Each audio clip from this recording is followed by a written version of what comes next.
The summer of 1940 was filled with tension, but most people never noticed the quiet revolution unfolding inside aircraft hangars. They heard the sirens, saw the searchlights cutting through the night sky, and watched bombers disappear into the clouds. What they did not see were the engineers and mechanics working behind closed doors, changing the future of air combat with tools, grease, and stubborn belief. At first, it did not look like history. It looked like routine maintenance. But the men inside those hangars knew they were racing time itself. At RAF bases across southern England, pilots had begun to notice something disturbing. When they climbed to intercept German formations, their engines seemed to struggle at the worst possible moments. The aircraft were powerful, beautifully designed, and flown by some of the bravest men alive, yet they still arrived late to battles or reached altitude already exhausted. It was not fear. It was not lack of skill. It was something mechanical, something invisible. Every second lost in a climb could mean facing an enemy above you, already diving with advantage. One young pilot wrote in his logbook that the war was being decided long before the first shot was fired. He believed the battle was won or lost during the climb. He did not know that thousands of miles away, years earlier, another man had reached the same conclusion. That man was Frank Caldwell. He was not a soldier. He had never flown in combat. Yet his work would shape the survival of countless pilots. Years before the war, Caldwell had spent his days surrounded by noise and vibration in an American research facility. He watched propellers spin until the air blurred into silver rings. Most engineers focused on engines or wings, but Caldwell believed the secret of flight lay in the device that turned power into thrust. He saw waste everywhere. Engines produced energy, but much of it never became useful force. It vanished in inefficient angles, lost airflows, and compromised designs. He believed that if a propeller could adapt constantly, changing its blade angle during flight, it could unlock hidden performance. But the aviation world was conservative. Many saw the idea as dangerous. Moving parts meant failure. Hydraulic systems meant leaks. Complexity meant death. Simplicity had saved pilots for decades. Why risk it? Caldwell did not argue. He built. Inside test labs, he pushed prototypes until they broke. He redesigned them. He tested again. He watched data instead of opinions. Slowly, the numbers proved something extraordinary. Aircraft equipped with his system climbed faster, flew farther, and used less fuel. But the world still hesitated. Innovation often moves slower than danger. Then came crisis. Commercial aviation, the pride of modern technology, faced a humiliating problem. Aircraft struggled in high-altitude environments. Airlines panicked. Contracts hung by a thread. Caldwell finally got his chance. A single flight would decide everything. The aircraft took off under watchful eyes. At first, nothing seemed unusual. But as it climbed, something changed. It did not struggle. It did not stall. It continued rising, steady and confident. Mountains that had blocked previous attempts became obstacles that no longer mattered. When the aircraft returned, silence filled the airfield. Everyone knew they had witnessed something transformative. Orders followed. Recognition followed. Awards followed. But skepticism did not disappear. Military leaders demanded proof in combat conditions. Could the system survive freezing temperatures, violent maneuvers, and enemy damage? Caldwell's answer was simple. Test harder. His teams created brutal simulations. Propellers spun for hundreds of hours. Oil froze. Metal shook.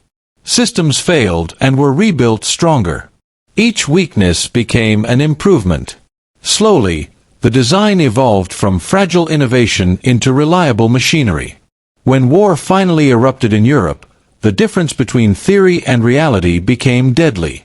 German fighters gained altitude advantage. British pilots fought uphill battles in the sky. The situation became urgent. Inside command rooms, charts revealed an uncomfortable truth. Aircraft were losing performance because of outdated technology, not enemy superiority. Some leaders realized this before others. Among them were officers who understood that victory would depend on engineering as much as courage. They pushed for rapid change. They ignored bureaucracy. They demanded results. When upgraded aircraft began flying, pilots noticed the difference immediately. Takeoffs shortened. Climbs felt powerful. Engines no longer strained. For the first time, they could reach altitude before the enemy. Instead of reacting, they could attack. The psychological impact was enormous. Confidence returned. Tactics evolved. Pilots began using height and speed as weapons. Battles that once felt defensive became aggressive. Momentum shifted. During the Battle of Britain, these changes helped the Royal Air Force maintain control of the skies. Radar and strategy played crucial roles, but so did engineering. Every extra minute of altitude gained allowed interceptions that would otherwise have failed. The innovation crossed oceans and expanded. When the United States entered the war, industrial power transformed the system from innovation into mass production. Factories grew overnight. Workers trained rapidly. Production lines never stopped. Aircraft that would become legends relied on this technology. Bombers crossed continents.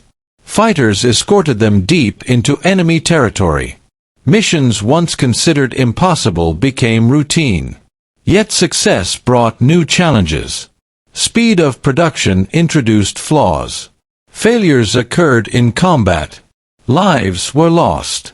Caldwell faced the harsh reality that innovation never ends. Improvement must continue even after victory. He traveled to combat zones. He listened to mechanics and crews. He heard blunt criticism. He returned home and redesigned systems again. Redundancy, durability, and safety became priorities. By the later years of the war, the technology had matured. Reliability soared. Survivability increased. Aircraft could continue flying even after damage. Thousands of crews returned home because of these improvements. In Europe, long-range escort fighters changed the air war. Bombers were no longer alone. Enemy interceptors faced aircraft that could climb higher and stay longer. Air superiority shifted. In the Pacific, performance advantages allowed heavier American fighters to overcome lighter, more agile opponents. Speed and power replaced maneuverability as dominant factors. Victory ratios increased dramatically. By the end of the conflict, the importance of this breakthrough was undeniable. Post-war studies showed enormous reductions in aircraft losses. Engineers concluded that thousands of lives had been saved. But Caldwell did not see himself as a hero. He saw himself as an engineer who refused to accept limitations. He believed that doubt was temporary, but data was permanent. After the war, aviation entered the jet age. Propellers faded from the spotlight. Yet the principles Caldwell established remained. Adaptation, efficiency, reliability, and relentless testing became foundations of modern aerospace engineering. Today, many people remember the pilots and the battles, but fewer remember the quiet revolutions that made victory possible. Wars are not won by courage alone. They are won by preparation, by persistence, and by individuals who challenge accepted limits. Somewhere in every modern aircraft, the legacy of that mindset still exists. Systems constantly adjust, optimize, and protect. Automation supports human skill. Engineering multiplies courage. The story of this breakthrough is not only about machines. It is about belief. One man trusted mathematics over opinion. He endured criticism, delay, and failure. He did not seek recognition. He sought truth. In the end, 3 spinning blades changed the sky. And history changed with them.